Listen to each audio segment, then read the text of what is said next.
I'm People, like, why limit the child right? to one thing, one or two things? Mm-hmm. And then when you know that, okay, cool, you can jump in these other avenues, get a scholarship, and then when you get there, then you determine what you want to do. Why Mm-hmm. limit the child? And it just goes to show, goes back to the mindset of our people and stuff Yeah. like that, and how Yeah. we're just one track minded, we're very limited thinking and stuff like that, and how it holds us back.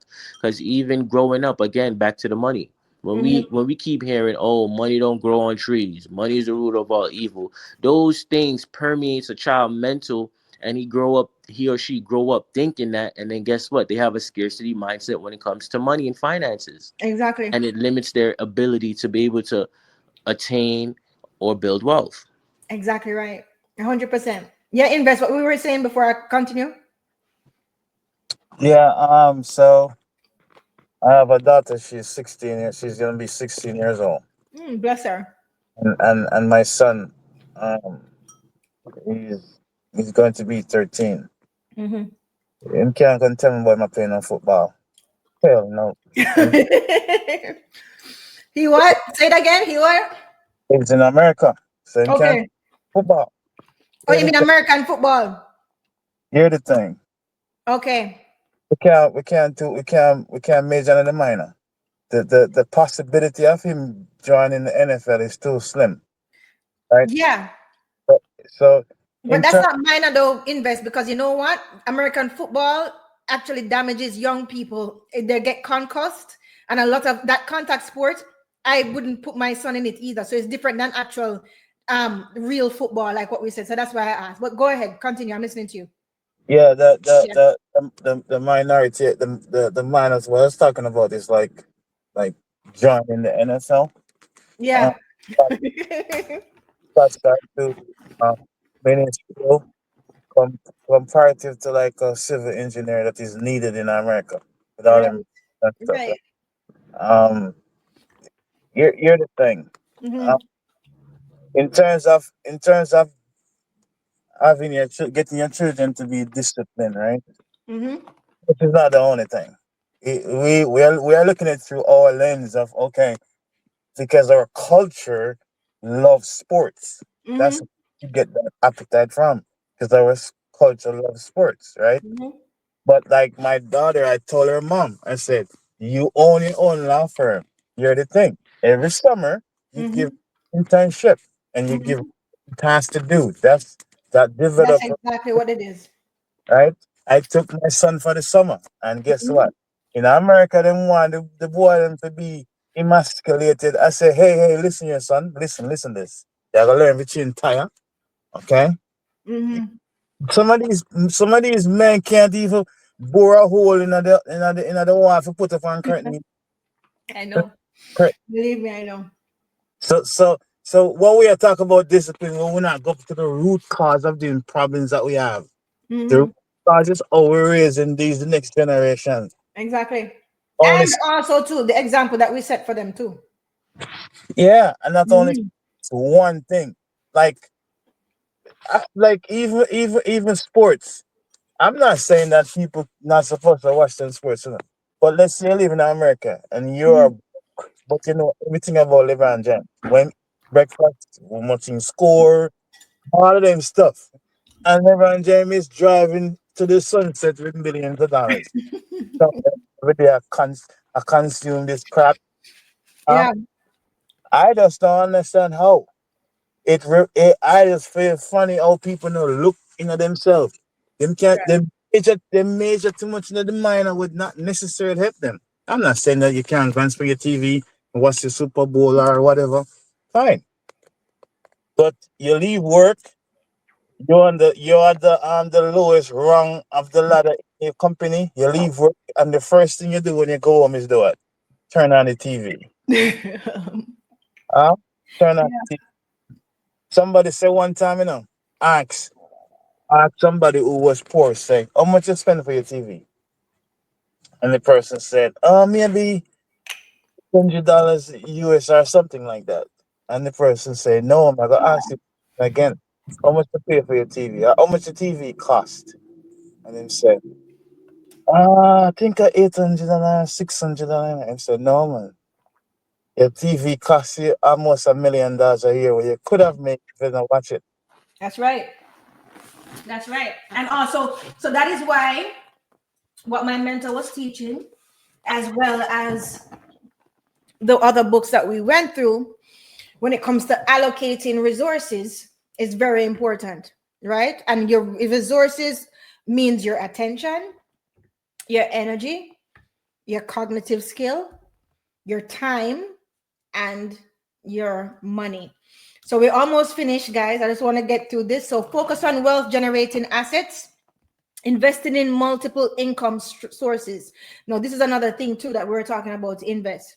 Relying solely on salary limits financial growth. That's what I was telling people. That's what I tried to explain to people. Listen, try to find some way how your money you can make some money while you sleep. Because if you tie your income to your time, your income will always be limited because we only have 24 hours in the day. So wealthy people don't just have one stream of income, right? Look at other streams of income, as well as look at how you can make your money make some money for you. Like, I'm big on residuals, especially for creative stuff, right? I get residuals for, not saying too much, but creative stuff, right? And when people invest in a property or invest in land, if you use it properly, it's generating income. It's another stream of income. So, right, you don't tie your money earning to your hours, pardon me, because you have so many hours in the day, 24 hours, right? So rich people actively invest in income producing assets like businesses, stocks, and real estate, as I said before, to multiply revenue streams, right? This diversification fosters financial stability and exponential wealth building over time, right?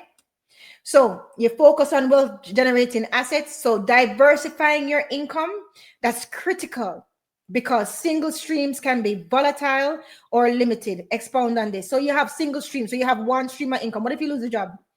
What if the company burned down? What if a pandemic happens?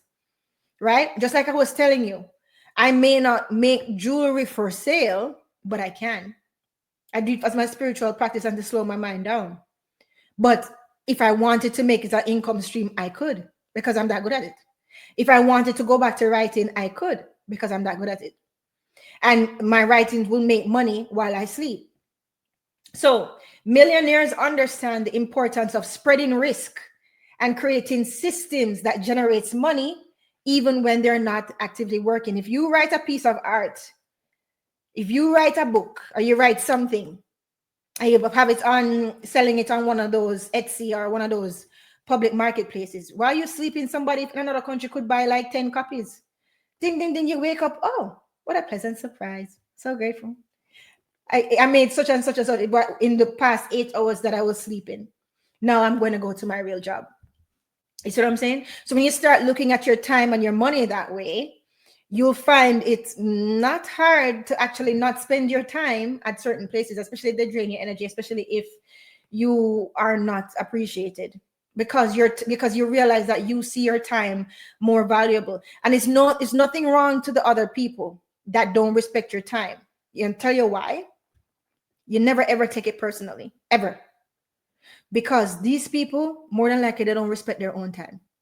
I can't expect you to respect my time if you don't respect your time.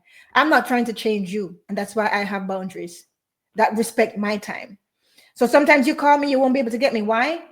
Because I do not disturb. Why? Because I'm in deep work. You may not respect my time. That's fine, because you don't respect your own. But guess what? You will not be able to get me because I respect my time. See how that works? So instead of you trying to use energy to change people, you use your energy to put your boundaries in place to protect what deserves your protection. Never ever take it personally when people don't respect your time, because it shows that they don't respect their own time. But what you do is you just limit your time with that person. Now, if there's a meeting and you show that you disrespect my time, I'm going to be upset because I took the time, got dressed, got everything prepared to come, and you are not here or you are not prepared, that's disrespectful to me. If you don't respect your time, at least don't disrespect mine. But you don't argue and you use your grace, and that person never gets that opportunity again. And then they wonder, oh, Miss Julia, I thought we were going to work. I thought you were going to. No, unfortunately, that opportunity has passed because I realized that you don't respect time. You're not going to waste mine. Right? So certain things like that, right? You have to do, but you have to know what your time is worth. The same thing that I was talking about last week, whereas it would take me 3 hours to clean my car. And it would take me $100 to pay the guy to clean it. My time is worth way more than $100. I'll give him the $100 and make him clean the car. Because the 3 hours it would take me, I could be using that to work on my company, do something else that I need to do. I pay him the $100. And guess what? Because this is what he does, it's not going to take him 3 hours, it's going to take him 1 hour. Fair exchange, right? So millionaires understand the importance of spreading risks